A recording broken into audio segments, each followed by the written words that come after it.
Voilà, voilà. Alors, est-ce qu'on est déjà sur le groupe en live? Non, pas encore. Des fois, il y a un petit Allez. appel de son. Super. Alors, bonsoir à tous, à toutes, et bonsoir Sophie. Bonsoir. Merci Bonsoir. beaucoup d'être là avec nous pour parler de la FIV, puisque ce sera le sujet de discussion de ce soir. Et on va parler des différents types de FIV, parce que on en parlait justement, on a eu 10 minutes là avant le live, et j'ai appris qu'il y a toujours en fait des essais de faire mieux. Et vraiment, quand même, les cliniques espagnoles, elles permettent justement d'avoir ces évolutions. Et on va parler un petit peu des différents types et de cette évolution dont tu m'as parlé, que je ne connaissais pas et qui est assez intéressante. Mais on va en parler après. Donc, ce que je te propose pour commencer, c'est ce que je vous propose à tout le monde, c'est déjà de présenter la clinique Vida Fertility. Pour nous dire où vous êtes, depuis quand vous êtes là, un peu ce que vous proposez. Et puis ensuite, on parlera, on ira dans le vif du sujet, la FIV, la FIV, ce qu'on peut avoir en France et ensuite la FIV qu'on peut avoir en Espagne. Ok, merci pour l'invitation. Donc déjà, pour présenter Vida Fertility, c'est une clinique assez récente, mais l'équipe n'est pas du tout nouvelle puisque ça fait 10 ans qu'on travaille en PMA. Dans le suivi des patients, donc en Espagne, surtout pour les patients francophones. Donc la clinique a ouvert il y a à peu près 1 an. On est à Madrid et à Alicante. Et on a un département francophone avec le docteur Katharina Spies qui est très connue des patientes françaises et en directrice de laboratoire Léonore Ortega qui a été responsable de grands laboratoires en Espagne. On a décidé de fonder Vida Fertility pour retrouver une clinique à taille humaine, plus proche du patient et voilà, prendre vraiment soin de nos patients. Et c'est pour ça qu'on s'est réuni une petite équipe pour fonder Vida Fertility.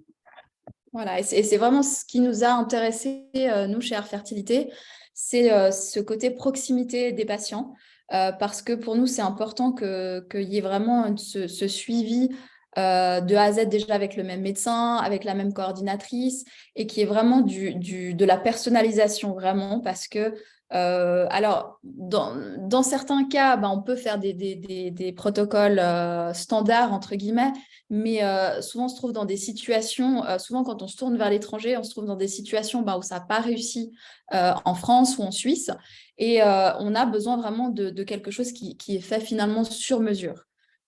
Et notamment dans la FIV, alors c'est vrai que quand on parle de la FIV en France ou en Suisse, grosso modo, si je résume, alors évidemment, il y a plein de protocoles, il y a des protocoles longs, des protocoles plus courts, mais en gros, l'idée, c'est de se dire, voilà, on a un AMH qui est bas, on va stimuler plus fort. On a un AMH un peu plus élevé, on va stimuler un peu moins fort parce qu'il y a toujours ce risque d'hyperstimulation, mais il n'y a pas tellement de propositions annexes. Et c'est vrai que quand on va, par contre, à l'étranger, en Espagne notamment, on a plein de types de FIV, enfin des propositions différentes pour essayer des nouvelles choses. Par exemple, la FIV douce, la FIV avec diagnostic préimplantatoire, qui est vraiment une grande évolution par rapport à la France, notamment. On l'a en Suisse, mais pas en France. Tu me parlais tout à l'heure du duo-stim, donc là, on va l'introduire. La FIV tandem, enfin voilà. Donc, il y a plein de types de FIV à découvrir qui peuvent permettre de trouver des solutions au cas par cas. Mais évidemment, ça demande un traitement vraiment individualisé parce que ça dépend de la situation. Donc, je te propose déjà de commencer par la FIV douce.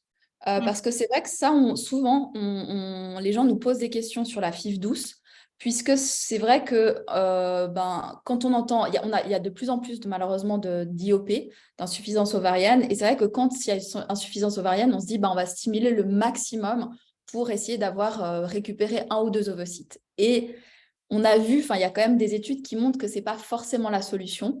Et qu'est-ce qu'on peut proposer comme alternative à ce moment-là? Oui, c'est ça. Alors, il y a la FIV douce, c'est une bonne alternative puisqu'on va essayer de ne pas agresser les ovaires et de préserver la qualité. Donc, ce qu'il faut vraiment comprendre, c'est qu'en cas d'insuffisance ovarienne, la qualité est très, très importante. Donc, même si on n'obtient que 2 ou 3 ovocytes, si on en a pris soin pendant la stimulation, on n'a pas fait des stimulations agressives qui vont très vite, on peut peut-être arriver à obtenir une meilleure qualité et des ovocytes matures finalement pour une fécondation. Et je reviens aussi donc, sur le fait de la médecine personnalisée, ça c'est très très important. Lorsqu'une patiente vient nous voir et qu'elle a déjà fait 2 stimulations en France avec le même protocole qui n'a pas marché, ce qu'il faut, c'est pas refaire la même chose parce qu'on va avoir le même résultat. Donc, il faut essayer de changer quelque chose. Donc, bien vérifier les dosages qu'elle a eus, le nombre de jours qu'elle a eu, voir comment ça s'est passé, si la ponction a été faite au bon moment, ça c'est important aussi. Vérifier tout ça et vraiment établir un protocole sur mesure pour cette patiente. On ne va pas faire le même protocole pour tout le monde. Ça ne va pas être pour tout le monde du gonal et du ménopure. Ça peut être, il y a beaucoup de choses qu'on peut faire. Ça dépend de chaque patiente. Il y a une patiente qui va bien répondre à un protocole et l'autre non. Donc, il ne faut pas non plus se comparer entre patientes et dans les forums, par exemple. Il ne faut surtout pas se comparer. C'est chaque patient doit avoir son protocole à elle. Donc, la FIV-12, c'est une solution justement pour les réserves ovariennes affaiblies. C'est vrai qu'il y a une chose qu'on oublie souvent en différence, parce que souvent on nous pose la question, quelle est la différence entre PMA en France, Suisse ou à l'étranger? C'est vrai que souvent les centres en France ou en Suisse ont ce luxe de fermer le week-end et du coup de ne pas forcément faire la ponction au bon moment. C'est-à-dire qu'on va privilégier peut-être de faire la ponction un peu plus tôt que prévu parce que la ponction devrait se faire idéalement un samedi. Et puis du coup, on va la faire un jour de moins ou on la pousse un peu plus et au risque de perdre en fait certains follicules. Et c'est vrai que normalement, les cliniques, enfin les bonnes cliniques avec lesquelles on travaille sont des cliniques qui sont ouvertes tous les jours. Alors on sait que il n'y a pas autant de médecins les week-ends, c'est normal, hein, tout le monde a droit à ses week-ends, donc c'est plus on va dire que c'est un tournus, hein, c'est comme dans les cliniques, il y a un tournus, donc il y a des médecins qui sont d'astreinte un week-end et puis un week-end, donc c'est vrai que si on vient le week-end, on peut ne pas forcément tomber sur son médecin, parce que son médecin ne travaille pas le week-end, mais en tout cas, si la ponction doit avoir lieu le samedi, le dimanche, eh bien ça a lieu exactement le bon jour. Et moi, c'est ça. Et ce que j'ai remarqué aussi, c'est que souvent, les stimulations sont un peu plus poussées. On attend toujours 1 ou 2 jours de plus parce qu'il y a cette... on veut essayer de pousser un peu plus. Je ne sais pas si c'est aussi ce que vous faites chez Vida, mais souvent, des cliniques avec lesquelles je travaille, j'ai l'impression qu'en France, ils iraient plutôt à la ponction. Et puis, à l'étranger, on essaye de pousser un peu plus pour essayer de récolter le plus de follicules. Oui, c'est ça. C'est que dès qu'on peut, si on peut pousser un petit peu plus, 1 jour ou 2 jours de plus pour essayer de récupérer les follicules qui sont encore petits, comme de toute façon, on freine l'ovulation avec de l'orgalutran, par exemple, ou avec du décapeptyle, on va essayer de récupérer ces petits follicules et de pousser sans essayer de perdre les gros follicules. Donc oui, c'est quelque chose qu'on fait. Et donc, si ça doit tomber un samedi ou un dimanche, bien sûr, on ouvre et on fait la ponction le jour où il faut la faire. Exactement. Et puis alors justement, on passe peut-être directement à ce qu'on appelle dual stim ou duostim parce que c'est ce dont tu m'as parlé et cette histoire de petits follicules parce que c'est vrai que ce qui est souvent déroutant, c'est qu'on peut avoir plein de follicules, mais en fait, ils ne sont pas du tout de la même taille. Et du coup, c'est vrai que le médecin va essayer de regarder, enfin, essayer de voir à quel moment il y a le maximum de follicules qui ont la bonne taille, puis il va faire la ponction à ce moment-là, au risque de ponctionner des follicules qui sont trop petits et de ne pas pouvoir les utiliser par la suite. Et là, tu m'as parlé de quelque chose que je ne connaissais pas, comme quoi il y a des évolutions tout le temps. Et du coup, c'est ce dual stim. Tu peux nous expliquer un petit peu comment ça marche, justement ? Oui, alors le dual stim, c'est lorsqu'on a des cas où pendant la fécondation, on a des gros follicules, par exemple, qui atteignent 18-20 mm et qui sont prêts à une ponction, et d'autres plus petits qui sont autour de 12, 13, 14, et on sait qu'ils vont sûrement pas être matures pour la fécondation. Donc là, le dual stim, ce qu'on va faire, c'est une première ponction pour les gros ovocytes, pour les gros follicules, et juste après, la ponction, on continue la stimulation pour ces autres follicules qui avaient une taille moyenne. Comme ça, on va faire 2 ponctions sur un même cycle. Ça ne va pas marcher pour les follicules qui ne répondent pas du tout. Par exemple, si on a des follicules à 20 mm et d'autres qui sont à 3, 4, 5, là, ça ne va pas marcher. On va on ne va pas pouvoir les récupérer parce qu'on sait qu'ils ne répondent pas. Mais pour les follicules qui ont répondu, mais qui sont encore trop petits pour être matures, ben, on va faire 2 ponctions sur un même cycle. L'idéal, c'est de faire une seule ponction et d'avoir tous les follicules à peu près synchronisés pour une seule ponction. Mais c'est vrai que si on peut récupérer des follicules en plus avec la dual stim, ben, on peut proposer ça aux patients.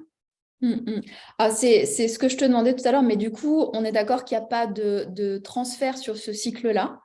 Ça nécessitera donc une congélation des embryons. Enfin, il y aura la fécondation au moment où les ovocytes sont ponctionnés. Donc, ça peut être finalement des ovocytes qui sont ponctionnés à un certain jour et puis d'autres ovocytes qui sont ponctionnés 5-7 jours plus tard.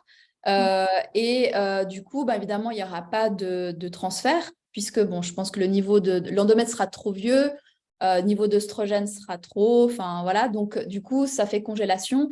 Et on viendrait plus tard sur un autre transfert. C'est super intéressant. Et du coup, dans quel cas, est-ce que c'est quelque chose qu'on peut choisir? C'est le médecin qui propose ça, justement, hein? Oui, alors ce n'est pas quelque chose qu'on choisit dès le départ, ce n'est pas une option, par exemple, qu'on va choisir pour une FIV, c'est vraiment en fonction de comment se passe la stimulation.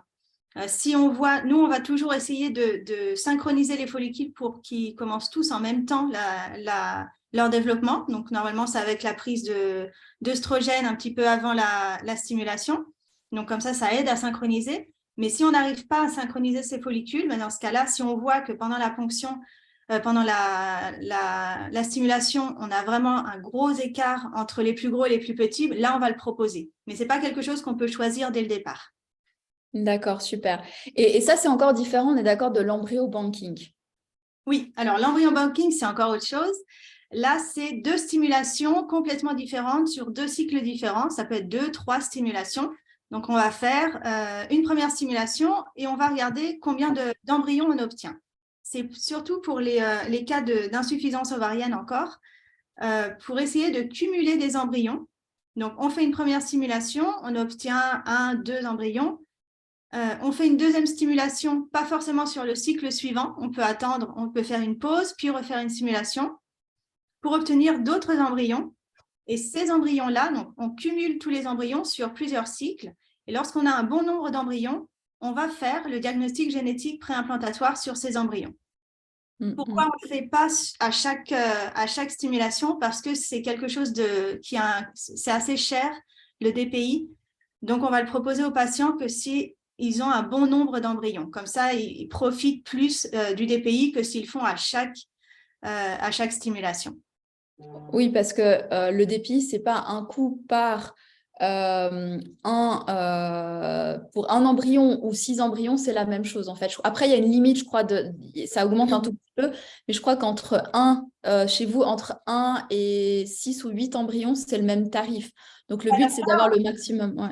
Oui, là, quand même, on a changé parce qu'on voyait beaucoup de patientes qui faisaient les FIV ou l'embryo banking avec très peu d'embryons à la fin et on trouvait ça injuste de faire payer le prix de 6 embryons alors qu'elles n'ont qu'un seul embryon. Donc maintenant, on a changé, mais c'est par embryon. Donc c'est mieux pour les patients parce que comme ça, s'il n'y en a qu'un, il n'y a pas le prix du DPI qui est très très cher pour 6 embryons.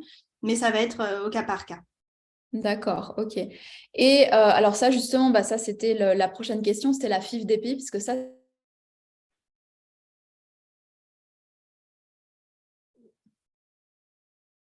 Ça coupe.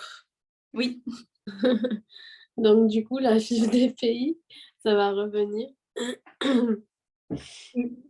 Je continue du coup? Ouais, tu peux nous parler de la FIV DPI en attendant que ça revienne. Donc, pour la FIV DPI, je crois qu'elle est revenue. Voilà. Non. Non. Bon, je vais parler de la FIV DPI. Donc, oui, c'est une grosse différence entre la France et l'Espagne. Est-ce que vous m'entendez? Oui, on entend. Ah, d'accord. C'est une grande différence entre la France et l'Espagne puisque le DPI n'est pas proposé en France et il est interdit. Donc, le DPI, ça sert en fait à vérifier le karyotype des embryons. Donc, on va vérifier s'il y a des malformations chromosomiques. Donc, par exemple, les trisomies, c'est vérifié pendant le DPI. Donc, le DPI, qu'est-ce que c'est? C'est un... Ah, je crois qu'Adva est revenu. Oui, oui, je ne sais pas, j'ai ma connexion, donc c'est bien, vous avez continué à parler sur le DPI, c'est très bien. Voilà, c'est ça. Donc, le DPI, ça va être une petite biopsie qu'on va faire sur les embryons, normalement à jour 5, au stade de blastocyste. Et cette biopsie, donc c'est quelques cellules qu'on va prélever de l'embryon, cette biopsie, on va l'analyser génétiquement. Donc, c'est au niveau des chromosomes. On vérifie s'ils ne sont pas porteurs de trisomie ou d'une mutation chromosomique. Et comme ça, on évite aussi des embryons, de faire des transferts qui finalement n'auraient pas marché, donc avec échec d'implantation ou des fausses couches. Donc, lorsqu'on obtient un embryon euploïde, donc c'est un embryon sain génétiquement, là, on a énormément de chances de grossesse puisque l'embryon, on sait que l'embryon est bon et on a vérifié sa génétique. C'est vrai que le diagnostic préimplantatoire, alors nous, on a la chance de l'avoir quand même en Suisse. Et du coup, c'est vrai qu'on l'utilise dans les cas appropriés. Donc, soit parce qu'il y a des fausses couches avant, soit parce que la femme a plus de... ça dépend, à 37 ans, 40 ans, ou même il y a des échecs d'implantation. En fait, le problème, c'est vrai qu'en France, quand on n'a pas le diagnostic préimplantatoire, il y a des échecs. Donc, ce soit échec d'implantation ou fausse couche, on ne sait pas quel est le problème. On ne sait pas si c'est du côté des embryons. Alors, on sait que statistiquement, c'est plus les embryons, la qualité des embryons, que le système immunitaire, les autres systèmes, finalement, mais on ne sait pas. Et c'est vrai que de pouvoir transférer des embryons qui sont dits de qualité, ou alors avoir malheureusement la vision, enfin le résultat qu'on n'arrive pas à avoir des embryons de qualité, ça permet déjà de faire d'autres plans, de se dire qu'est-ce qu'on fait? Est-ce qu'on va aller... on va parler après. Du coup, tu vois, je fais des bons enchaînements. On va parler de la FIV tandem, pourquoi pas, ou alors aller directement vers le don d'ovocytes. Et c'est vrai que ça permet, d'une part, aussi psychologiquement de faire un deuil, parce que c'est vrai que quand on nous dit, c'est très dur quand les personnes nous disent, mais finalement, nos embryons, le biologiste nous a dit qu'ils étaient très beaux. Mais oui, malheureusement, en fait, de toute façon, tous les embryons qui sont testés par diagnostic préimplantatoire sont beaux. Déjà, ça, c'est une chose, c'est que s'ils ne sont pas beaux, on ne va pas les tester parce qu'on sait qu'ils ne sont pas bons. Et dans ces beaux embryons, il y en a qui sont euploïdes, donc avec le bon nombre de chromosomes, et des autres qui sont anaploïdes, donc qui n'ont pas le bon nombre de chromosomes. Et ceux-ci, soit ils ne vont pas être évolutifs parce que la nature est bien faite et puis va les laisser partir, soit ça peut faire une grossesse évolutive fausse couche ou la chose qu'on essaye d'éviter, c'est aussi de devoir interrompre une grossesse parce que l'enfant a des problèmes génétiques. Donc, c'est vrai que c'est une grosse évolution et ça, c'est quelque chose dont, en France, il y a beaucoup de gynécologues, de PMA qui se battent pour l'avoir, le diagnostic préimplantatoire, parce que ça permettrait vraiment de savoir ce qu'on transfère et de savoir, en fait, où se trouve le problème, finalement. Oui, ça a vraiment un effet diagnostique. Voilà. Lorsque la patiente a beaucoup d'échecs d'implantation, alors qu'elle ait 30 ans ou 40 ans, c'est vrai qu'on le recommande plus à partir de 38, 39 ans, mais une patiente qui a beaucoup d'échecs d'implantation à partir de 35 ans, on va quand même lui recommander pour avoir une explication sur ces échecs. Donc, si on voit que tous les embryons sont génétiquement, ont une mutation chromosomique, là, on va pouvoir lui proposer le don d'ovocytes. Mais c'est quelque chose qui est vraiment très, très intéressant pour les patients. Ça évite de perdre du temps aussi, de l'espoir, parce que chaque transfert... L'énergie, beaucoup aussi. L'énergie, si c'est en Espagne, c'est pareil. Si elle a beaucoup d'embryons et à chaque fois, il faut qu'elle revienne en Espagne pour un transfert, qu'elle paye le coût du transfert à chaque fois, alors que finalement, on ne sait pas s'ils sont bons génétiquement ou pas.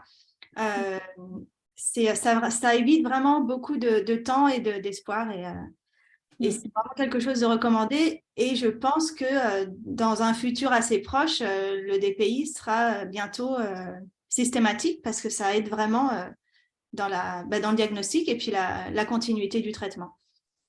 Est-ce que vous avez commencé à faire le DPI, parce que certaines cliniques ont commencé le DPI non invasif chez Lida? Oui, alors on le propose, ça n'a pas encore donné, c'est pas 100% fiable. C'est vrai que le DPI avec la biopsie de l'embryon est quand même plus fiable. mais ça peut aider les patients si c'est des patients qui veulent faire un transfert à frais, donc ne veulent pas attendre le test génétique qui met 2 semaines. Le test non invasif, on a les résultats très rapidement et donc on peut faire un transfert à frais. Le pays en lui-même, on ne peut pas. Alors, il y a certains des pays qui proposent des transferts à frais si on fait la biopsie à jour 3, mais ce n'est pas conseillé parce que l'embryon est très fragile, n'a que 8 cellules. Donc, si on lui prend une cellule, on lui prend un gros patrimoine génétique, alors qu'au stade de blastocyste, il y a des milliers de cellules, donc on peut prendre quelques cellules.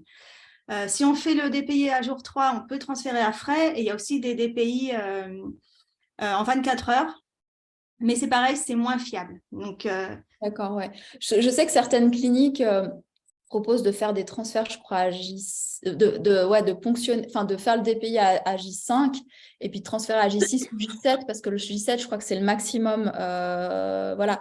Mais c'est encore, c'est pas encore la pratique. On est d'accord que c'est quand même ce qui est le plus pratiqué, c'est quand même diagnostic préimplantatoire, congélation et ensuite transfert le mois d'après. Voilà, c'est ça. Ouais. On peut faire, alors il y a les DPI, les DPI express, on appelle ça, on a les résultats en 24 heures. On peut le faire si on a un bel embryon au stade de blastocyste à jour 5. Mais certaines fois, ce n'est pas le cas. Il faut attendre jour 6. Et là, si on attend jour 6, transférer à jour 7, c'est vraiment in extremis parce que l'embryon peut éclore et vouloir s'implanter. Il ne sera pas dans l'utérus. Ouais, tout à fait. Et puis, il y a la FIV Tandem que moi, dont je parle beaucoup aux personnes que j'oriente, parce que c'est vrai qu'il y a beaucoup de personnes qui n'ont pas encore la force de passer au diagnostic, au don d'ovocytes, on va y arriver, parce que il y a toujours cette envie de faire cette dernière FIV et surtout de la tenter ailleurs. Essayer de faire cette dernière FIV ailleurs, parce qu'on a fait peut-être 3-4 FIV en France, et puis on veut faire cette dernière tentative ailleurs. D'un autre côté, on se dit il y a peu de chances de succès parce que la femme est plus âgée, parce qu'il y a eu déjà des FIV et que ça n'a pas marché. L'AMH est trop faible, donc on ne sait pas s'il y aura beaucoup d'embryons, etc. Et en fait, c'est assez frustrant quand on va faire toute une FIV. J'ai suivi là récemment un couple qui va se déplacer et on leur dit en fait il n'y a rien à ponctionner ou la ponction est blanche. Et où on ponctionne, mais il n'y a pas de fertilisation. Et en fait, on rentre sans transfert finalement, ce qui est super dur. Et la FIV Tandem, je trouve que c'est une bonne proposition parce que, alors c'est vrai que c'est plus cher parce qu'on va devoir payer en même temps le coût d'une FIV et le coût d'une FIV avec don d'ovocytes. Après, on économise aussi un petit peu au niveau du voyage quand même parce qu'on ne va pas devoir se déplacer 2 fois. Mais en fait, l'idée, c'est que on ait des ovocytes d'une donneuse à féconder le jour de la fertilisation, de la ponction des ovocytes. Oui, c'est ça. C'est vrai que c'est une bonne solution pour des patients qui doutent un peu, qui se disent, bon, je veux quand même essayer, mais je sais qu'il y a très peu de chances, donc je veux quand même une donneuse au cas où. Donc, l'idée, c'est ça, c'est d'avoir une donneuse au cas où, le jour de la ponction, si jamais on n'a pas d'ovocytes, pouvoir féconder les ovocytes de la donneuse pour que la patiente ait un transfert et profite de son cycle et de son voyage pour avoir son transfert. Ça, c'est très difficile de le faire sur cycle frais avec la donneuse, puisqu'il faut vraiment que la patiente et la donneuse soient très, très synchro au niveau de la stimulation, et c'est très, très difficile. On va toujours calculer 12 jours de stimulation, mais peut-être que la donneuse aura besoin de 11 et la patiente de 13, donc ça, on ne sait jamais. Donc, pour le cycle de tandem, on préfère travailler avec des ovocytes vitrifiés. Ouais. Et du coup, vous avez, il y a certaines, on va dire, la FIV Tandem, c'est quelque chose que tu prévois avant ou enfin, il y a une réduction par rapport au coût de la FIV d'eau, ou c'est vraiment on cumule tarif FIV et tarif FIV avec don d'ovocytes? Non, il y a une réduction quand même. Donc, de toute façon, la FIV, si elle n'est pas faite jusqu'au bout, donc imaginons on fait la ponction, mais après, il n'y a pas de fécondation, donc il n'y a pas le travail en laboratoire, il n'y a pas de transfert, tout ce qui n'est pas fait n'est pas à régler. Donc, déjà, ça réduit le coût de la FIV. Et ensuite, sur le coût du don d'ovocytes, oui, il y a une réduction. Donc, c'est à peu près autour de… Bon, ça dépend Des options. Des options, mais c'est autour de 1 200 € de réduction sur le don d'ovocytes. D'accord. Ce qui est intéressant, parce que ce n'est pas le cas chez toutes les cliniques au niveau… Alors, il y a certaines cliniques qui additionnent les coûts des deux, la FIV avec don d'ovocytes. Après, il y a aussi des cliniques qui, quand tu as une FIV, ne vont pas demander le règlement de seulement ce qui a été consommé finalement, mais vont demander le règlement de toute la FIV. Donc ça, c'est aussi une des raisons pourquoi nous, on aime bien travailler à des cliniques plus petites, à taille humaine et qui sont humaines. C'est-à-dire qu'on sait que vous allez vraiment faire payer au patient ce qu'il a utilisé. Donc, si y a une ponction, mais qu'il n'y a pas de fertilisation, il n'y a pas de culture, c'est quelque chose qui ne sera pas à régler. C'est vrai que ça peut être très important parce que quand on a une FIV, qu'on veut essayer de cette dernière FIV, qu'il n'y a pas forcément de ponction d'ovocytes, il y a une FIV blanche ou il y a un ovocyte, mais on n'arrive pas à le féconder, même s'il y a un coût psychologique fort, le coût, on va dire, le coût financier est un peu amoindri et c'est une bonne chose. Oui, je pense que c'est juste de ne régler que ce qui a été fait. S'il n'y a pas de transfert, c'est normal de pas payer un transfert, par exemple. C'est surtout aussi, par exemple, pour les patientes qui ont besoin de faire une dernière FIV pour faire le deuil des ovocytes et passer au don d'ovocytes. Si elles ont vraiment une réserve ovarienne très épuisée, on va leur dire, on attend la deuxième échographie avant de vous demander quoi que ce soit pour être sûr qu'on aille jusqu'à la ponction, parce que sinon,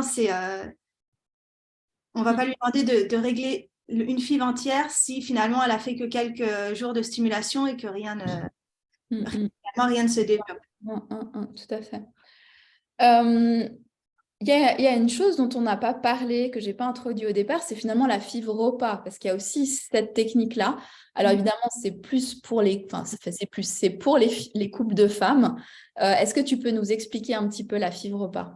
Oui, alors repas, c'est donc pour les couples de femmes, c'est si les deux femmes veulent participer au traitement, l'une des deux fera une stimulation ovarienne et donnera ses ovocytes à l'autre qui fera le transfert embryonnaire et qui portera l'enfant.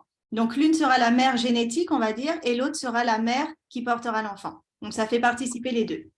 Ouais, ça, c'est quelque chose qui, effectivement, peut pas être fait en France, puisque en France, bon, déjà, c'est génial l'accès à la PMA aux couples de femmes, ce qui est déjà une grande évolution, mais on n'en est pas encore à la FIV repas et ça peut être aussi une raison de pouvoir aller à l'étranger. Je pense qu'on a parlé de tous les types de FIV ou j'en ai oublié une au passage. Non, je crois qu'on a fait le tour de tout. Bon, après, il y a toutes les techniques en laboratoire, les FIV ICSI, les FIV IMSI. Il y a d'autres techniques encore qui aident à la réussite du traitement, mais c'est vrai qu'en termes de protocole, oui, je crois qu'on a fait le tour de tout ce qui se propose. Vous faites encore chez Vida des FIV naturelles, c'est-à-dire justement sans ICSI ou c'est quand même le standard d'aller quand même faire l'ICSI, non? Oui, non, là, on ne fait plus de FIV naturelle. On va directement à l'ICSI parce que les taux de réussite sont quand même, enfin, les taux de fécondation sont meilleurs avec l'ICSI. Ouais, ça c'est aussi une chose. Et je sais pas, Julie, toi, tu sais si on en fait, il y a encore des FIV en naturel en France ou ça se fait? Ouais. Ouais. Là, je me dis, quand même, si on est déjà parti sur la FIV, bon, après, il y a certaines théories comme quoi c'est les spermatozoïdes les plus combattants qui devraient aller dans les ovocytes, mais c'est quand même, on va faire une ponction, on n'est pas sûr qu'il y ait de fécondation, et ça peut être juste parce que la membrane de la cellule de l'ovocyte est un peu épaisse, et si on peut juste l'aider un petit peu, on fait déjà d'une FIV, alors autant vraiment utiliser les techniques qui peuvent aider. Enfin, ça, c'est un peu la position que prend l'Espagne, en tout cas les cliniques à l'étranger. Et c'est vrai que faut dire quand même que les techniques, l'ICSI, c'est quand même une technique qu'il faut maîtriser. C'est des instruments qui coûtent cher. Il y a aussi l'embryoscope. Alors, c'est vrai que ça ne fait pas forcément partie de la FIV, mais c'est vrai que c'est une chose qui est importante aussi dans le succès d'une FIV, parce qu'on sait que en Espagne, en République tchèque, au Portugal, les pays avec lesquels on travaille, c'est le standard. C'est-à-dire on ne fait pas de FIV s'il n'y a pas d'embryoscope. Alors que c'est vrai qu'en France, pas c'est quand même cher un embryoscope, de nouveau. Donc, il faut vraiment avoir le coût d'échelle et pouvoir faire suffisamment de traitements, ce qui n'est pas forcément le cas de toutes les cliniques ou les centres de PMA en France. Oui, oui. Alors, bon, pour revenir sur l'ICSI, en effet, c'est vraiment systématique. Je pense qu'il n'y a plus aucune clinique en Espagne qui ne propose pas l'ICSI. L'embryoscope, ça peut dépendre des cliniques aussi en Espagne. C'est vrai que la plupart des grandes cliniques internationales le font. Mais ça aide énormément l'embryon à tenir. Il y a vraiment une grosse différence entre un incubateur standard et un incubateur time-lapse. Pour le développement de l'embryon, la différence est vraiment très grande. Après, il y a d'autres incubateurs intermédiaires qui aident plus que l'incubateur standard. Mais c'est vrai que le time-lapse donne une information, donc une information beaucoup plus détaillée que l'incubateur, que simplement regarder tous les jours l'embryon et avoir une photo d'un moment précis. Le time-lapse, quand même, on va voir un film du développement et on va beaucoup mieux savoir quel embryon se développe mieux qu'un autre. Il y a peut-être des choses qu'on verra en time-lapse qu'on ne verra pas dans un incubateur classique. Et c'est vrai que ça aide beaucoup. Surtout si l'une des gamètes est de mauvaise qualité, on va conseiller le time-lapse directement. C'est vrai que le time-lapse permet de voir aussi, parce qu'un embryon, il peut être bien à un certain instant, bien à un autre moment, mais avoir une phase entre deux qui peut conduire à un problème de malformation. Les biologistes ils sont entraînés à savoir quels embryons ont cette capacité de réparation ou pas, et quels sont les stades par lesquels c'est OK de passer pour être un bon embryon, ou c'est pas OK de passer pour être un bon embryon, en fait. Donc ça aide. Oui, oui. Et il y a plein de techniques en laboratoire comme ça qui peuvent aider, qui ne sont pas forcément proposées en France et qui le sont en Espagne. Donc, pour la sélection du sperme, pour le développement des embryons. Il y a aussi encore, alors ça c'est encore très très nouveau, mais on a les rapports sur la qualité des ovocytes. Donc ça, c'est grâce à l'intelligence artificielle sur la morphologie des ovocytes, on va pouvoir donner un pourcentage sur un lot d'ovocytes, combien arriveront au stade de blastocyste. Donc ça, c'est utile, par exemple, pour les personnes qui vitrifient leurs ovocytes pour une préservation de la fertilité. Comme ça, on pourra leur dire, avec cette vitrification-là, vous avez tant de chances d'avoir un blastocyste. Ah, c'est super ça, tu vois. Et il y a aussi une chose, alors je ne sais pas si vous avez, c'est la culture des ovocytes. Finalement, quand on fait une ponction et qu'on voit qu'ils ne sont pas tout à fait matures, au lieu, alors je ne sais plus comment ça s'appelle, oui, la, in ouais, ouais, c'est le fait finalement, quand alors le médecin, il ne sait pas si les ovocytes sont matures quand il va ponctionner, il voit juste la taille des follicules et basé sur cette taille, il va se dire, bon, les ovocytes sont matures. Sauf qu'on peut voir avec cette technique si vraiment l'ovocyte est mature, s'il y a vraiment les parties, il y a certaines parties qui doivent être là pour que l'ovocyte soit mature. Je ne sais plus comment ça s'appelle. Vous avez ça aussi. Et du coup, on va attendre qu'il y ait cette division cellulaire de cet ovocyte avant de féconder. Donc, on va attendre quelques heures. Au lieu de féconder tout de suite, on va peut-être attendre 10 heures, 12 heures avant de féconder, en fait. Ça, vous avez aussi. Alors, on peut le faire, mais le problème, c'est que les résultats ne sont pas très, très bons. Ce n'est pas concluant, d'accord. Non, la maturation in vitro, alors, on peut laisser l'ovocyte. Le problème, c'est que l'ovocyte ne tient pas en dehors du corps de la femme. C'est vraiment, lorsqu'on a un ovocyte, il vaut mieux le féconder immédiatement que le laisser en attente. Mais si on voit qu'il n'est pas tout à fait mature, on va le laisser un petit peu en culture pour voir si finalement il peut se féconder. Ce qu'on fait aussi, c'est que finalement les ovocytes qui ne sont pas matures ou proches de la maturation, on va les féconder quand même. On va féconder tout ce qu'il y a et peut-être qu'on aura une surprise le lendemain parce que souvent on a des surprises comme ça. On informe la patiente qu'on a 6 ovocytes matures et le lendemain, finalement, elle a 7 fécondés. Mais parce qu'il y en avait un qui n'était pas mature, mais finalement a réussi à arriver à maturation et finalement à fécondation. Donc, c'est une chose. Et après, la maturation in vitro, donc c'est surtout proposé pour des patientes qui vont faire un traitement de chimiothérapie ou de radiothérapie pour la préservation avant ces traitements agressifs, surtout pour les patientes qui ont des chimios pour des cancers d'ovaires ou d'utérus. Pour éviter de leur donner trop d'hormones, on va faire une stimulation pas jusqu'au bout et on va ponctionner les ovocytes et on va les laisser en maturation. Mais le problème, c'est que ça ne marche pas très bien. Pour l'instant, les résultats ne sont pas très bons. C'est toujours peser, en fait, qu'est-ce qu'on va faire au mieux pour pas agresser, voilà. Pas que ce soit néfaste à la patiente, mais pour en même temps pouvoir préserver. Donc, on fait un petit peu. Ouais. Merci beaucoup. Est-ce qu'on a des questions, Julie? Pas de questions. Pas de questions. C'était tellement clair que, bon, après, voilà, on n'a pas beaucoup de monde. J'avoue qu'on a peut-être un petit peu annoncé tardivement.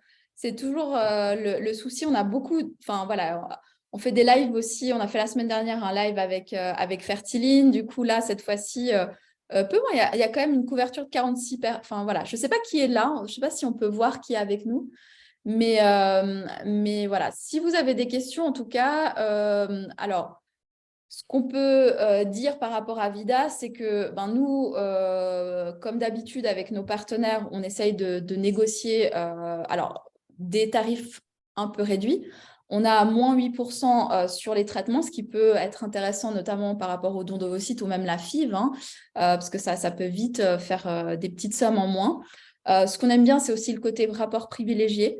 Parce que c'est vrai que quand on a une personne qui vient de notre part, alors bon, déjà, elle va avoir accès à cette réduction, mais aussi, on met en relation directement avec toi. Enfin, c'est vraiment ce côté partenariat qu'on aime beaucoup avec les cliniques avec lesquelles on travaille. Et c'est pour ça qu'on ne veut pas travailler avec beaucoup de cliniques, on veut travailler seulement avec des bonnes cliniques de qualité qui ont la même vision que nous par rapport à la prise en charge des patients, clairement.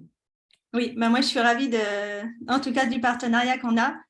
Et puis, j'espère qu'on va pouvoir aider encore de nombreuses patientes parce que pour l'instant, ça prend forme. Et puis, petit à petit, on arrive à avoir des grossesses, on va avoir des naissances. Donc, je suis contente en tout cas et j'espère qu'on va aider d'autres patientes. Et puis, si vous avez des questions, moi, ce que je vous propose, parce qu'il y a aussi des gens qui vont voir le live en replay, vu qu'il est sur le groupe, si vous avez des questions a posteriori, on pourra toujours les poser à Sophie. Si vous avez aussi des besoins, savoir des choses, des informations, nous, on est toujours intéressés à faire des lives et pouvoir répondre à vos questions. Donc, s'il y a des choses des choses qui ne sont pas claires, on est toujours contente de pouvoir répondre à ces questions et puis de revenir vers vous. Merci beaucoup, Sophie. Parfait, mais merci à vous. Merci. Merci, Julie. À bientôt. Bonne soirée. Bonne soirée. Au revoir.